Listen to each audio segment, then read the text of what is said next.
any religion that claims to be historical. If that's the case, he is the first one that's actually speaking our language. But no wonder the Adnan Rashids of the world are pulling their hair out. They're absolutely pulling their hair out because they realize they don't have the clout. Now, I just looked up and I went up tonight and I just found Adnan Rashid has about 304,000 on his site, on his YouTube site. Yeah. Yasir Qadhi has double that number, 716.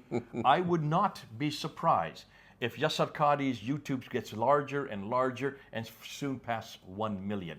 You have already noticed that almost all those comments on Adnan Rashid's site are against him and for Yasir Qadhi. That's right. They're against Adnan Rashid and they're for Yasir Qadhi. That's right. So you're already seeing many Muslims now moving this direction. And the more that move this direction, the more they're going to find that the prophet that they have been watching, the prophet that they have been following, everything he did and said is not relevant for today. It's absolutely not relevant for today. That's fascinating. Now, for you and me, we know that already, right? That's right. We don't want to follow Muhammad. I mean, good look. Look at David Wood and Hatun Tash and Sam Shamoun. Look at the things they're finding about that Muhammad, the Muhammad that 99% of the world follows.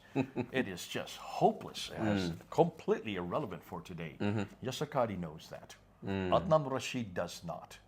And so we know that when they realize what Yasir Qadhi is saying, remember he used to say all the time, the Quran is completely the same. Yes. Never been altered, not one That's word, right. not one letter, That's until Hatun Tash held up those 26 different Qurans in 2016. And then Muhammad Hijab had that infamous interview saying, which Quran is the one that's in heaven? Which is the one of those 30? Oh my God. Those 30 Qurans. And he says, do not talk about this. Yeah. We don't bring this up in heaven. And finally at the very end, he says, they're all the Quran. A little bit of Hafs, a little bit of Warsh. You add Kalkisai and you mix it all around. And that's the Quran you've got today. Yeah. 93,000 differences. He no longer says there's not one word, not one letter. He's already backed off from saying that publicly. Wow. Why? Because of one 5'2" woman named Hatun Tash who's on our team. God bless her. God bless her for what she found. God bless you, Hatun Tash. And can you see if she can find that and shut down the Quran in just 1 year, can you then understand why Yasir Qadhi realizes he's going to have to keep backing up.